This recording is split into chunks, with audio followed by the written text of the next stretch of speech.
Hi everyone, welcome back. I'm in Memphis, Tennessee today, in front of the Lorraine Motel where Martin Luther King was assassinated in 1968. I wanted to start this new Death Row Stories video here because the person I'm going to introduce to you today was a long-term activist in the civil rights movement. Her name is Gloria Rubac, and today at each and every execution in Huntsville, Texas, you will see her in front of the Huntsville Unit where the lethal injections take place. She has attended over 400 of these killings carried out by the state. If Texans were interested in the death penalty, she would be a celebrity. I briefly interviewed Gloria during one of the first videos of Death Row Stories. She's a 78-year-old retired teacher, and she spends a lot of her time visiting or writing to inmates on death row. Often the people she knows personally are the ones executed by the state of Texas. I wanted to know more about Gloria's perspective and commitment, so at the end of September I decided to spend some time with her before and during an execution. I wanted to understand why care for a person who committed the worst crime you can think of. We left Houston early that day. Actually, she had something in mind.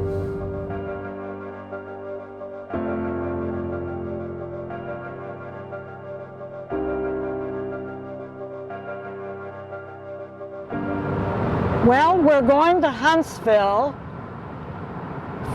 for two things. One is to protest the execution tonight, and two, I'm actually going to go to put flowers on graves of people who were executed. Tonight's execution is something that's difficult if you don't know very much about the person that's being executed, because the crime he committed was horrific. As a mother, a grandmother, and a great-grandmother, I mean, it's very painful to hear about somebody stomping I think a 2-year-old child or an infant to death and then tossing their body onto the beach in Galveston and leaving it there.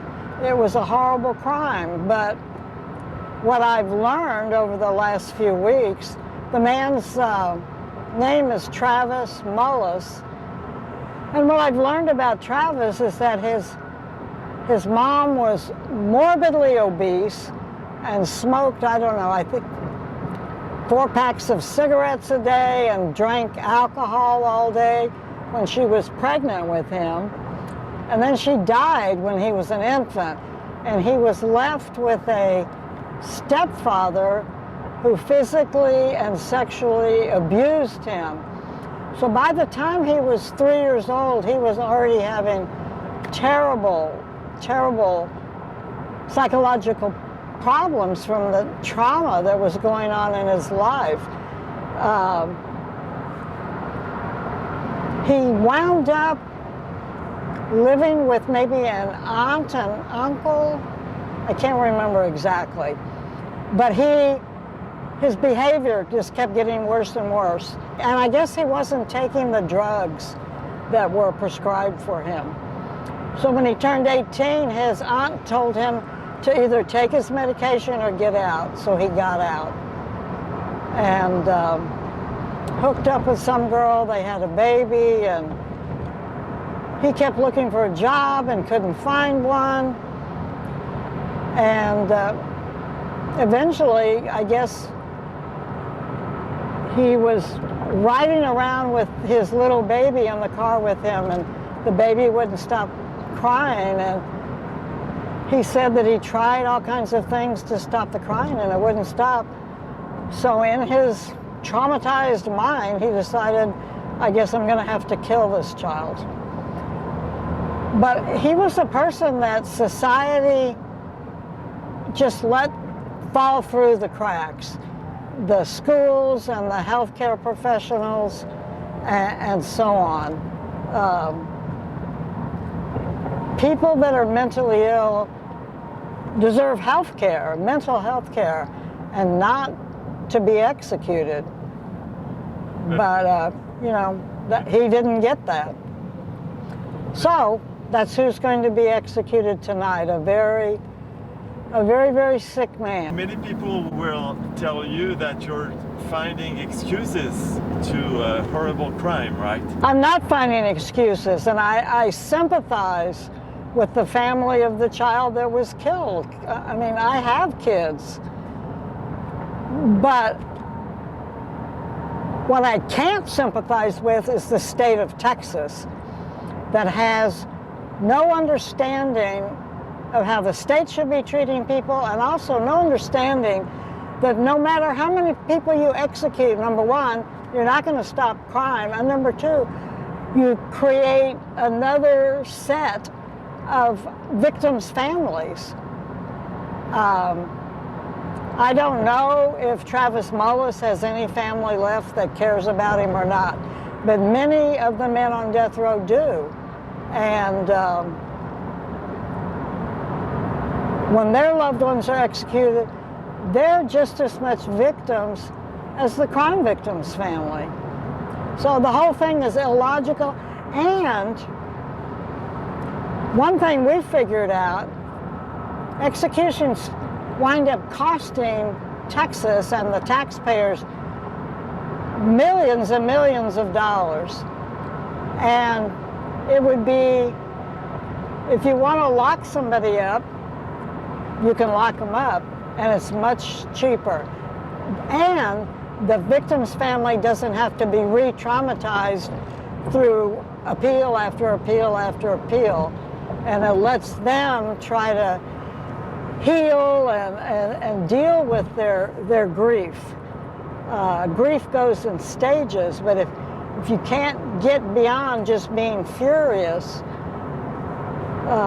which is what happens way too often because the victims' families are called to testify at so many hearings, it's just wrong, just wrong. So no, I don't make excuses. I try to find reasons why people commit horrific crimes, and this man, Travis Mullis, said he deserves to die. He says he's guilty. But I've met too many people that 10, 15, 20, 30 or more years later are not the same people that committed terrible crimes. People change. And Sister Helen Prejean, who wrote the book that the movie Dead Man Walking was based on, she often says, nobody is the worst thing they've ever done in their life. All of us have done stupid things. I have. I've never killed anybody, but, you know, when I was young, oh my gosh, I was kind of crazy. So people grow out of criminal behavior if they're more or less on an even keel. People who are mentally ill, to begin with, only become more mentally ill if they're put on death row. So it's just not the way to solve crime, not the way to solve problems, not the way to deal with trauma at all. Some families of victims ask for execution and say that they will have a relief after that. Yeah. And I think that would be my first reaction if somebody killed one of my kids. You know, kill them. But it's been proven by interviews with families that executions don't bring closure. The grief of having somebody you love murdered, the grief goes through stages, and you have to process it. Whether you lose a loved one to murder or even to a car wreck or cancer or whatever. So yeah, I think that's a natural reaction. Although I think my reaction would be I could strangle somebody with my own hands.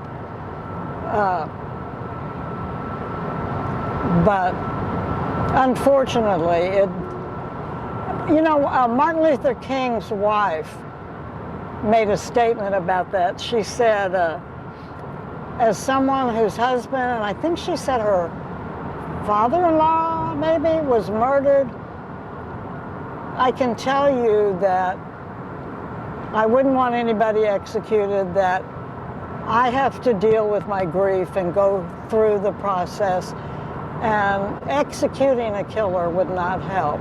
You think it's important to spend all this energy for this guy, even if he did something horrible?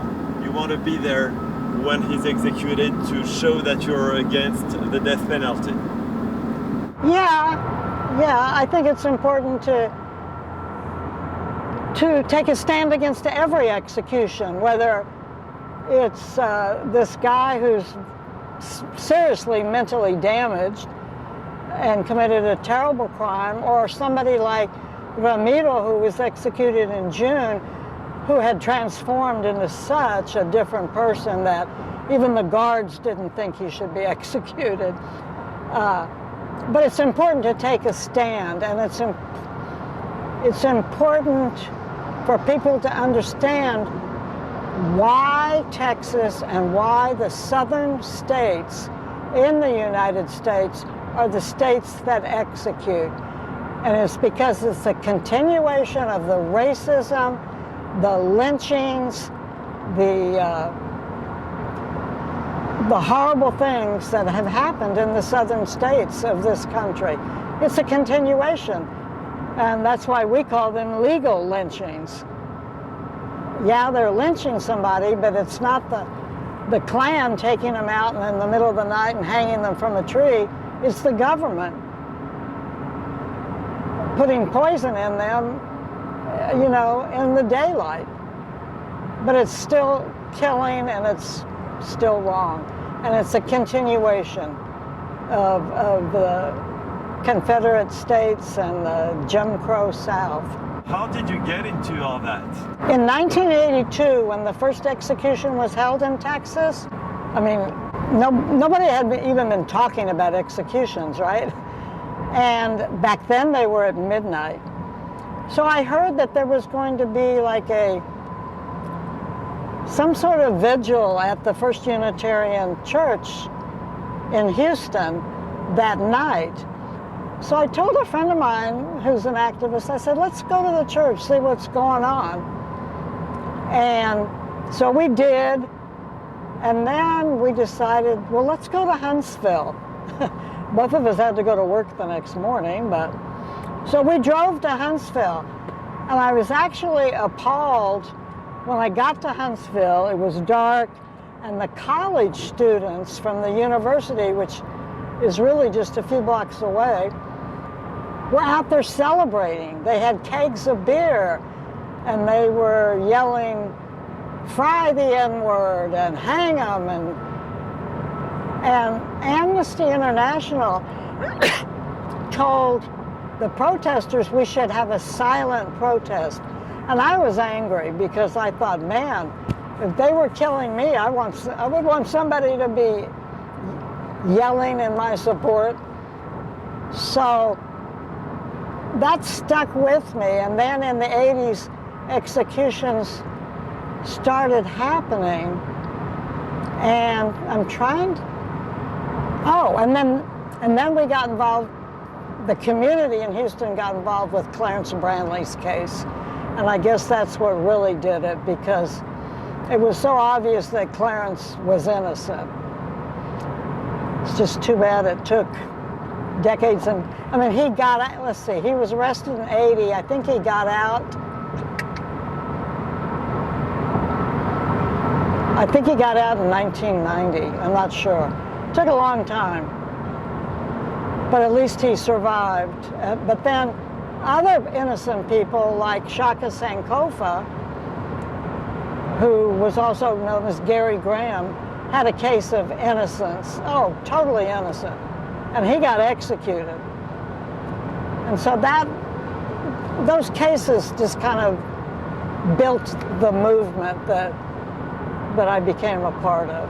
Before 1924, when somebody was sentenced to death in Texas, They were hung at the town square. And in 1924, this new invention, the electric chair, came into being. So that's when Texas started using the electric chair. The first day they used it, can't remember the date, but I know it was 1924. They executed 5 black men in the electric chair that one day. And I found 2 of their graves at the prison cemetery. So now I need to Google the prison cemetery, and Captain Joe Bird Cemetery, or as the prisoners call it, Peckerwood Hill, has been there since the 1800s. And there's, I don't know, thousands of graves out there of people who have died and nobody claimed the body. Turn right into the parking lot. Oh, what parking lot they're talking about? I've never driven in here. Interesting. Okay, Michael is back over there.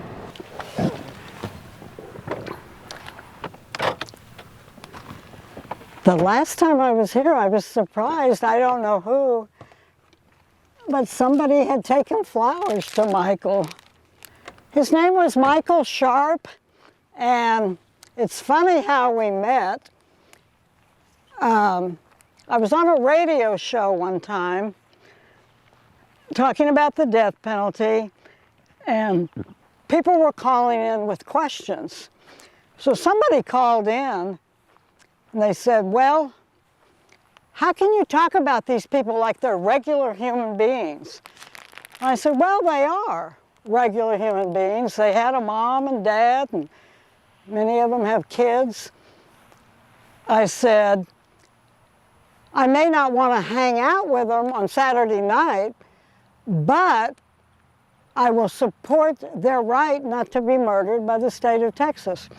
So I get this letter the next week from Michael, and he goes, I'd like to invite you to hang out with me on Friday night at Death Row in Huntsville. So he added me to his visitation list, and we visited for years and years till he was executed. We became quite good friends. He was from somewhere out in West Texas. Now look, I should know who this is, but I don't. But you see the X, 93, May 5th. That's somebody who was executed. All these people here were executed, or not all of them? No, no, no, no. Only if there's an X before their prison number. They had Death Row has a whole different set of prison numbers than general population. This person was executed in 93, but this is his prison number. 6 digits. Now they're up to, I think, 7 or 8 digits.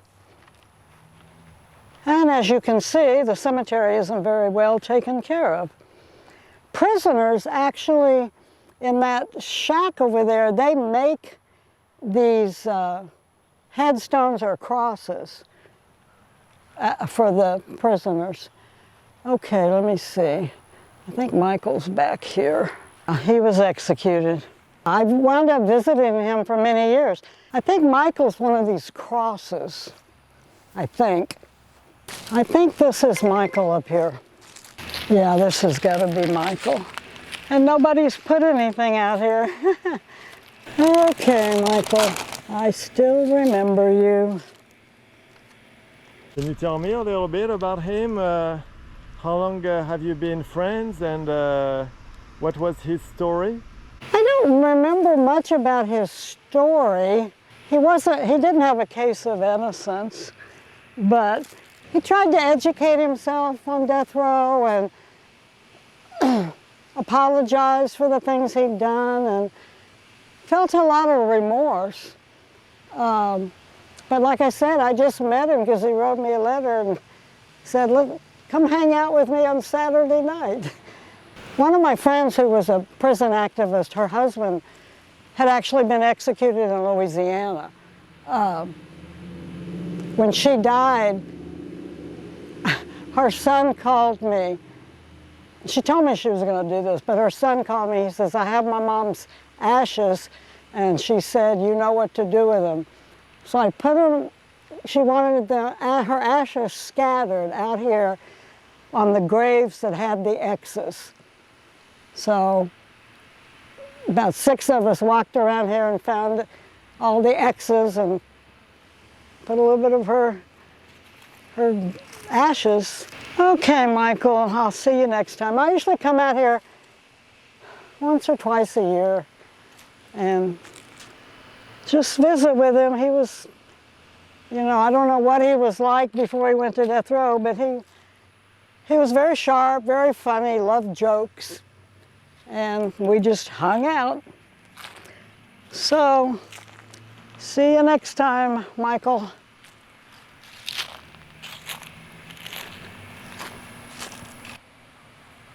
All of these graves are people that, oh my God, they go way over there now.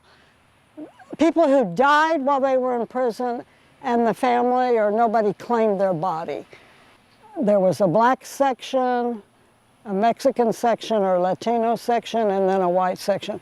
The black section, blacks sometimes, they have a history of naming their kids with titles like sergeant or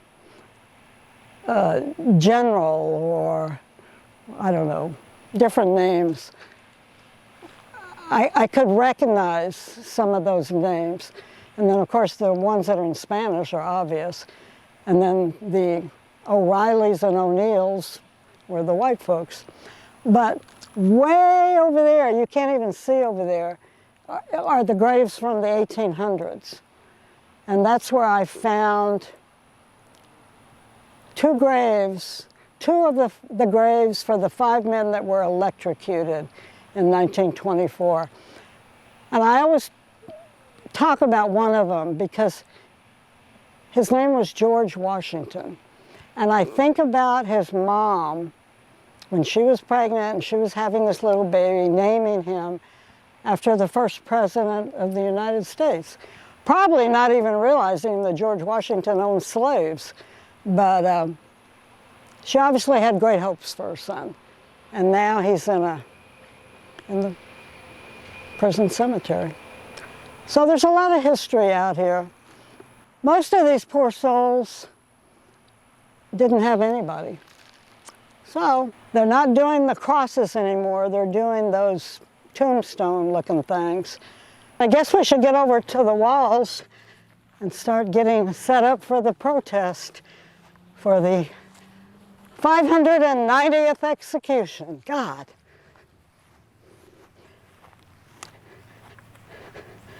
I remember thinking way back, oh, we'll never even hit 100. Now we're fixing to hit 600. Do you feel sometimes discouraged? I did.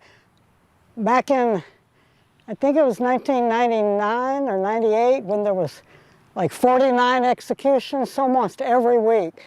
And I thought, oh God, if I drive to Huntsville one more time, I'm gonna go crazy. But no, now I'm very optimistic.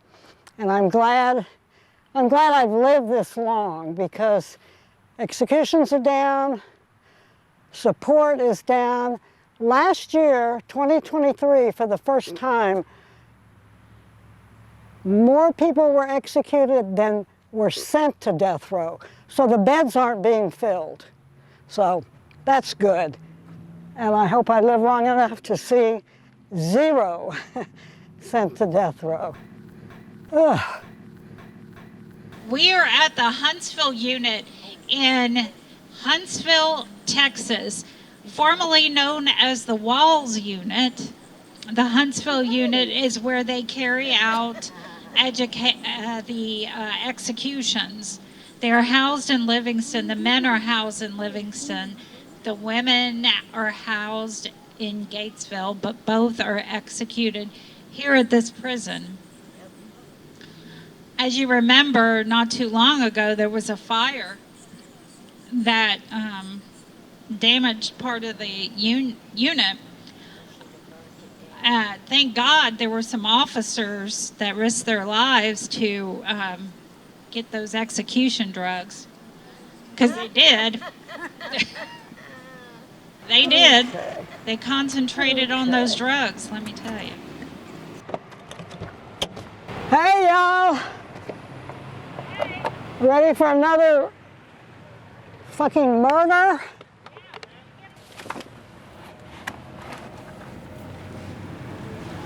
So tonight's execution of Travis Mullis is a sad, sad story. We offer our support for the family of the child that was killed, and we support him not to have his life taken by the state of Texas. Thank everybody for coming out here and being a part of the protest today. You know, Texas, we are fixing to have 600 executions pretty soon. So we have tonight's execution next Tuesday, and then October 15th. A man who has been on death row when there was never a crime. No crime, but he has spent over 20 years on death row, Robert Robertson from Palestine. When Roberts took his little girl Nikki to the hospital after she fell out of bed and was having trouble breathing, the people at the hospital suspected that Robert wasn't telling them the truth, that he must have killed the child. Well, Robert is autistic. And if you know anything about autism, people with autism do not respond the way I do, and I get very emotional about things.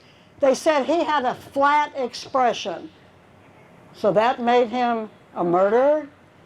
They said when the investigator went to his house to look at things, Robert made himself a sandwich. The investigator thought that was weird. Well, that was his routine. And as an autistic man, he stuck to his routine. That didn't make him a murderer. They also said because after his little girl Nikki fell out of bed, he dressed her instead of just grabbing her and whatever she was sleeping in and taking her to the hospital. That was the routine that goes with autism. Now, Texas wants to murder Robert. That's on October 15th. What happened last year in 2023 is pretty amazing. Last year, there were less people sent to death row in Texas than were executed. That's the first time that's ever happened. For decades, Texas was killing, and Harris County, Bexar County, Fort Worth, Tarrant County, they were sending people to fill those beds as quick as Texas could kill them. That's not happening anymore. We are seeing the end of the death penalty. It's going to be a slow, painful death, but it is ending.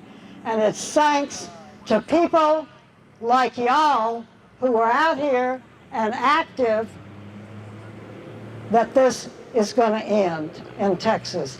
Texas may be the last state to get rid of it, but it's going to end. Anybody want to talk? Yeah, you want to say something? My name is Pam Perillo, and I was on death row for 20 years. And I came 2 days away from one of my executions. I think that it's wrong that Texas does what it does. From what I understand, tonight's execution is very sad because this man doesn't want to live anymore. But think about the years and the days that he spends in there in total hell. They have no contact with each other. very little conversation with each other. They go years and years without any human touch. And they wonder why we turn into animals. Because they treat us like animals. Killing people is not right. Killing people is just exactly what you're saying is wrong. And you're sitting in there killing us. I think about all the friends that I lost when I was on death row. Carla Faye Tucker, Frances Newton, Betty Beats, all of the women that I sit there with for years and years and I had to see leave and go get executed. It's not easy going through that. It's not easy for our families as well as it's not easy for the victims' families. And trust me, my heart does go out to them. I'm gonna go talk to these students. Yeah. Hello, what are y'all studying? Criminal justice, that's what I figured. We've been fighting this thing for decades, since before y'all were born, probably. Because the execution started back in '82. There was a time when the Supreme Court had stopped all the executions, and then they resumed them in 76. Did your teacher send you over here, or one of y'all the teacher? No? Oh, you just came over? Yeah. Oh, cool. So you're skipping class? No. Okay. Are y'all against the death penalty or pro death penalty? I personally have mixed opinions on it. I think it can be, it's a very controversial topic for me. Well, it's been shown that it's not a deterrent to crime, and that's one reason people support it. As somebody who grew up in the 60s and was active in the civil rights movement, I opposed it from a long time ago because it's very racist. If you kill a black person, you're less likely to get the death penalty. It's like black lives don't matter. The majority of people on death row are black and brown. Is this really how we want to honor victims of such horrendous crimes? He pleaded guilty. So if, like, the way I see it is that if you keep him, like, he's for life, whatever, in prison. Yeah. At the end of the day, you're just filling up the capacity of people in prison and making less room for others that should be there for a year or two, or whatever the case is. But then I'm also against it when it comes to innocent people that don't even get proven guilty at that point yet. So I feel like she had said, it was a very controversial way. Just recently, the 200th person was exonerated off death row. I think Texas has like 15 people that have been exonerated, and who knows, I mean, I know a number who were innocent who were executed. Florida has the most exonerations, but 200 people in this country were spent years or decades on death row, and then they get exonerated. I just sat in a federal court in Houston for a guy whose lawyer was so bad, they actually put him on the stand. I couldn't believe he wasn't dressed like a lawyer. I thought they'd found some jerk on the street. But they asked him what kind of mitigation they presented in his trial, trying to defend this guy so that people could consider his life and things that he'd gone through. And the lawyer, well, he's disbarred, he's not a lawyer anymore. He goes, well, what do you mean by mitigation? And I'm like, oh, Jesus, this guy was appointed to defend him? It's really... Now, what's happening? Whatever happened, I hope Travis Mullis did not suffer, and we will be back here next Tuesday night, October 1st, when my friend Garcia Glenn White is scheduled to be murdered. Oh, thanks to everybody. Over the past weeks, I recorded several interviews Among them features a story that needs to be told. I don't want to say too much, but trust me, don't miss this coming episode. Please subscribe to Death Row Stories. Hitting that subscribe button is important to show YouTube that people are interested in that work. And if you don't need to watch the video, you can just listen. The podcast is available on Amazon Music, Apple Podcast, Spotify, Deezer, YouTube Podcast. The podcast is perfect for your daily commute or while on the go. Thank you very much for your support. See you soon.